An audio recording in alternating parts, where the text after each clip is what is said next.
آپ ذرا غور کیجئے پہلا حکم تھا کیا؟ یا ایھا المزمل قم اللیل الا قلیلا نصفہ او انقص منہ قلیلا او زد علیہ ورتل القرآن ترتیلا.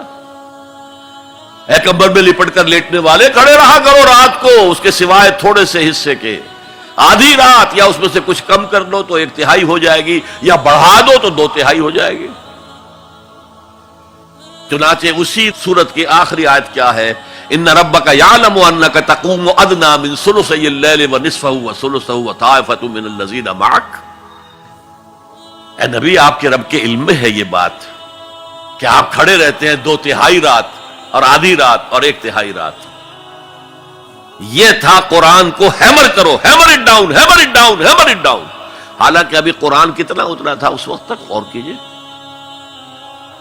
جو بھی ہے قرآن کو اپنے اندر اتارو اتارو. جس کو علامہ اقبال کہتے ہیں چوں بجا در رفت جہاں دیگر شود. جب یہ کسی انسان کے باطن میں سرایت کر جاتا ہے قرآن، دل میں اور ذہن میں، یہی تو باطن ہے نا ہمارا، اس کے اندر ایک انقلاب آ جاتا ہے. He is a change person all together. نیا آدمی ہے یہ، اس کے خیالات نئے ہیں، اس کے عقائد نئے ہیں، اس کے نظریات نئے ہیں. پہلے عزیز ترین شے زندگی تھی، اب اس سے کہیں عزیز تر ہے اللہ کی راہ میں جان دے دینا. شہادت ہے مطلوب و مقصود مومن، نہ مال غنیمت نہ کشور کشائی. اور یہ جو تزکیے کے لیے قرآن ہے اس کا میں آپ کو بتاتا ہوں. حضور کی 2 احادیث کو اقبال نے جمع کیا ہے 2 اشعار میں. ایک حدیث میں آپ فرماتے ہیں ان الشیطان یجری من الانسان مجری الدم. شیطان انسان کے اندر خون کی طرح گردش کرتا ہے. ایک میں حضور نے فرمایا تم میں سے ہر شخص کے ساتھ ایک شیطان ہے. پھر میں وہی بات کہہ رہا ہوں، بڑی ہمت کی، بڑی جرت کی، بڑی جسارت کی. کسی نے پوچھ لیا حضور کیا آپ کے ساتھ بھی ہے؟ فرمایا ہاں ہے، لیکن میں نے اسے مسلمان بنا لیا. اب دیکھیے یہ 2 حدیثیں اقبال لے کر آ رہا ہے. کشتن ابلیس کار مشکل است. ابلیس کو مار دینا، ختم کر دینا بہت مشکل کام ہے. جہاں کہ او گم اندر اعماق دل است، وہ تو دل کی گہرائی میں جا کر ڈیرا لگاتا ہے. خوشتر عام باشد مسلمانش کنی، بہتر یہ ہے اسے مسلمان بناؤ. کشتے شمشیر قرآنش کنی، قرآن کی شمشیر سے اسے ختم کرو. قرآن بھی تمہارے اندر خون کے اندر سرایت کر جائے تو اگر کینسر جو ہے جسم میں پھیل گیا ہے تو کوئی ایسی دوا جو پورے جسم کے اندر پھیل جائے اور ہر جگہ سے کینسر کو نکال باہر کرے، وہ قرآن ہے. اچھا جب یہ 2 کام ہو گئے،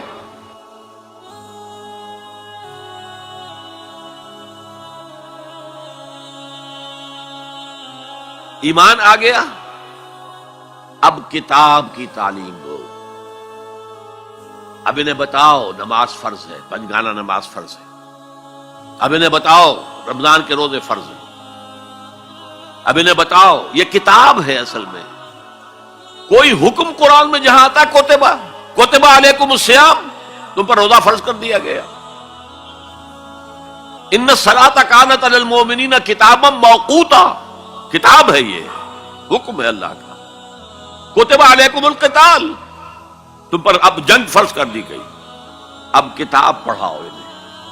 اگر پہلے 2 مرحلے سر نہ ہوئے ہوں اور آپ بتائیں، بچوں سے کہتے ہیں نماز پڑھا کرو بھائی، نماز پڑھا کرو، نماز، اور اس پہ اثر ہی کوئی نہیں ہوتا. آپ نے اس کے ذہن کا جائزہ ہی نہیں لیا. اس کے ذہن میں کیا خناس بھرا ہوا ہے. وہ ڈارمنزم کا مرید ہے، یا مارکسزم کا مرید ہے، یا فرائیڈزم کا شکار ہے، یا لاجیکل پازیٹیوزم کا شکار ہے، یا امپیریسزم کا شکار ہے، میٹیریلزم کا شکار. آپ کو کیا پتا ہے؟ اب آپ کہتے ہیں نماز پڑھو، نماز پڑھو. نماز کیا؟ وہ اللہ ہی کو نہیں مانتا، نماز کس کی پڑھے؟ وہ قرآن ہی کو نہیں مانتا جس کے اندر حکم ہے نماز پڑھو. پہلے زمین تیار کرو. یتلو علیہم آیاتہ ویزکیہم. اب جو ہے بیج ڈالو اس کے اندر، احکام کے بیج ڈالو. اب یہ سرسبز جو ہے اس سے فصل نکلے گی. اور آخری درجہ حکمت. دیکھیے نوٹ کیجئے، تورات میں حکمت نہیں تھی، صرف احکام تھے، دی 10 کمانڈمنٹس۔ انجیل میں حکمت آئی، احکام نہیں آئے، بلکہ یہ کہہ کے گئے حضرت مسیح کہ وہی تورات کی جو شریعت ہے وہ تم پر بھی لاگو رہے گی۔ یہ دوسری بات ہے، سینٹ پال نے اس کو ختم کر دیا۔ اب عیسائیت ایک ایسا مذہب ہے جس میں کوئی قانون ہے ہی نہیں، کوئی شے حرام نہیں، کوئی شے فرض نہیں،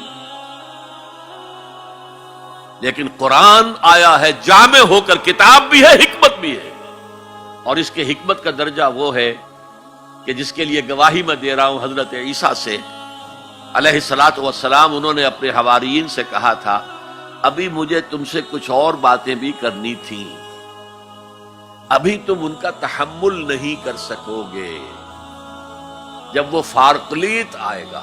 اس کے ترجمے بہت سے کرتے ہیں، وہ ان کے حلق سے یہ لفظ جو ہے پیراکلیٹوس، پیریکلوٹوس، نہ معلوم کتنے کتنے بدلے ہیں، یہ تو آپ کو شیخ احمد دیدات بتا سکتے، میں نہیں بتا سکتا۔